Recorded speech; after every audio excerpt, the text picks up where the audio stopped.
46। अभी तो डाउट में बताया था कुछ दिन पहले किसी को। तो ये सेंट्रल लिमिट थ्योरम का क्वेश्चन है। इसमें सिंपल है, तुम ई एक्स निकालो, मीन निकालो, क्या आता है। इसमें क्या करना है, जैसे ये जो अल्फा है, दिस अल्फा इज प्रोबेबिलिटी, यहाँ पे एक्स जो है रैंडम वेरिएबल है, स्टैंडर्ड कॉची डिस्ट्रीब्यूशन। तो वैसे तो ई एक्स एग्जिस्ट नहीं करेगा, लेकिन जी एक्स को इन्होंने रेस्ट्रिक्ट कर दिया। G X is X when X between -1000 and +1000। G X की वैल्यू एक्स कब है, जब एक्स की वैल्यू -1000 से +1000 के बीच है, एंड 0 है अदरवाइज। सो एक्सपेक्टेशन ऑफ, तो यहां से पहले मैं इसको थोड़ा सिंप्लीफाई कर देता हूं। देखो, तो जो अल्फा है वो है limit, this is limit n tends to infinity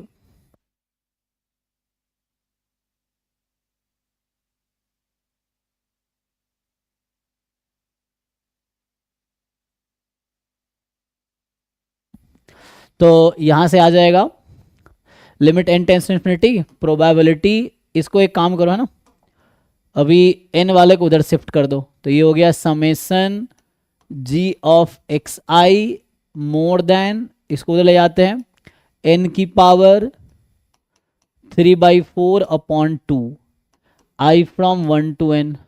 अब सेंट्रल लिमिट थ्योरम लगाने के लिए क्या चाहिए, ये मान लो अभी के लिए t है ना, समेसन g एक्स आई, तो घटाना होगा इसका मीन और इससे डिवाइड करना इसके स्टैंडर्ड डेविएशन से, सो दैट ये नॉर्मल 0 1 बन जाए। तो पहले यहां से e ऑफ जी एक्स निकालना पड़ेगा, तो एक्सपेक्टेशन ऑफ जी एक्स निकाल लो, तो यहां से 0 आ जाता है ना, ओके। क्योंकि है ना -1000 से +1000 है, x टाइम पीडीएफ, और ये पीडीएफ इसका इवन फंक्शन है और x ऑड फंक्शन है, तो ऑड फंक्शन है तो ये 0 आएगा, है ना। और एक्सपेक्टेशन ऑफ जी एक्स आ गया, तो इसका मतलब है कि जो वेरिएंस ऑफ जी एक्स आएगा, क्योंकि मीन इसका 0 है, तो वही चीज होगा जो एक्सपेक्टेशन ऑफ जी एक्स का होल स्क्वायर होगा। एक्सपेक्टेशन ऑफ जी एक्स का होल स्क्वायर वही आएगा जो उसका वेरिएंस आएगा। उसकी वजह क्या है, क्योंकि मीन जब 0 हो जाता है तो variance is equal to E of X square, क्योंकि मीन तो 0 हो गया। सो अब ये निकालो, तो ये बस ये देखना है तुम्हें पॉजिटिव नंबर आएगी कि नेगेटिव नंबर आएगी, बस यही देखना है हमें। सो ठीक है ना।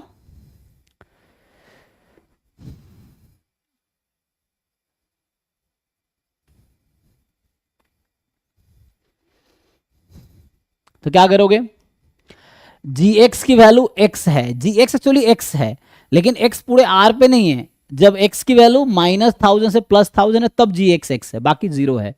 तो हम यहां करेंगे -1000 से +1000 एक्स स्क्वायर, क्योंकि this into P D F, so 1/π into 1 + x square, और ये आपका आ जाएगा dx, ठीक। तो x square into 1/π 1 + x square dx। अब ये इवन फंक्शन है, तो 2 टाइम 0 से 1000, ठीक, और ये हो गया 2x स्क्वायर अपॉन पाई। अच्छा 2 तो लिख दिया मैंने पहले ही, पाई को बाहर बुला लीजिए इस पाई को, तो बचेगा x square upon 1 + x square dx। इसको सिंप्लीफाई कर लो, तो यहां से सिंप्लीफाई, हाँ तो 1 माइनस कर देंगे आप, हाँ तो यहां से आ जाएगा आपके पास variance of G X will be actually, just उसको हम 1 - 1/x स्क्वायर लिख सकते हैं, 1/1 + x स्क्वायर, 1/1 + x स्क्वायर जो है tan इनवर्स x का डेरिवेटिव है, तो इंटीग्रल tan इनवर्स हो जाएगा, तो 2/π बाहर रहेगा, 1 - 1/1 + x स्क्वायर, 1 का इंटीग्रेशन x अपर लिमिट रखेंगे तो 1000 minus 1/1 + x square tan inverse x, upper limit minus lower limit, so tan inverse 1000। अब बस ये डिसाइड करना है नंबर पॉजिटिव है कि नेगेटिव है, बताओ। ये नंबर पॉजिटिव है या नेगेटिव है, ऑब्वियसली वेरिएंस है, पॉजिटिव ही होगा, है ना, नेगेटिव तो हो नहीं सकता ना, क्योंकि वेरिएंस है ना actually, so variance can never be negative. तो अभी के लिए ओके है, तो ये अभी के लिए मान लो सिग्मा स्क्वायर है, अभी मान लो इसका नाम है सिग्मा स्क्वायर, लेट्स से, हाँ ये नेम इट सिग्मा स्क्वायर, सो ये सिग्मा स्क्वायर है और ये मान लो अभी के लिए म्यू है, ठीक। तो जी एक्स का है, ध्यान रखना है। अब मैं अल्फा कैलकुलेट करता हूं, तो limit N tends to infinity, probability summation of G of X I minus G X का मीन 0 है, तो समेशन जी एक्स का मीन भी 0 ही होगा।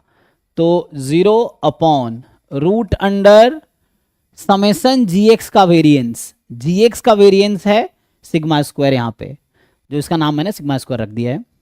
तो समेशन जी एक्स का वेरिएंस हो जाएगा sigma square sigma square sigma square, N time add होगा तो एन सिग्मा स्क्वायर, तो यहाँ रहेगा एन सिग्मा स्क्वायर। सेम चीज यहाँ होगी, एन की पावर 3/4,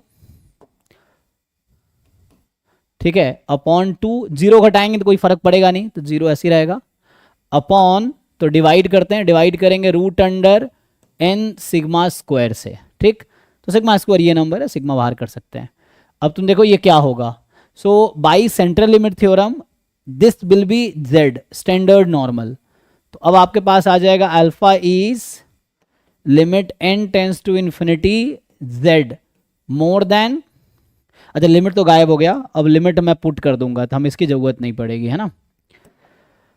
अब ध्यान दो, यहां रूट एन को अलग करोगे तो एन की पावर 1/2 होगी, सिग्मा अलग कर दो, सिग्मा अलग कर दो और रूट एन अलग कर दो, तो रूट एन जो है दिस रूट एन, एन की पावर 1/2 और यहाँ एन की पावर 3/4, तो एन की power 3/4 minus 1/2, 3/4 minus 1/2, 1/2 is 2/4, 3/4 minus 2/4 1/4।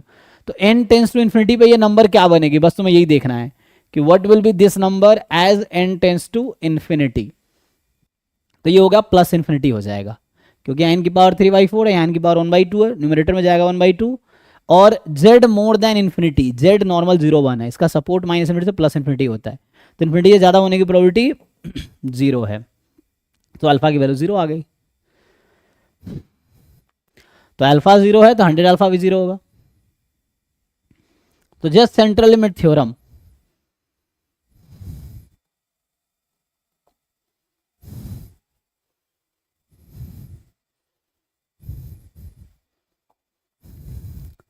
तो ये क्वेश्चन नंबर 46 के बाद 48 पूछा है ना, 40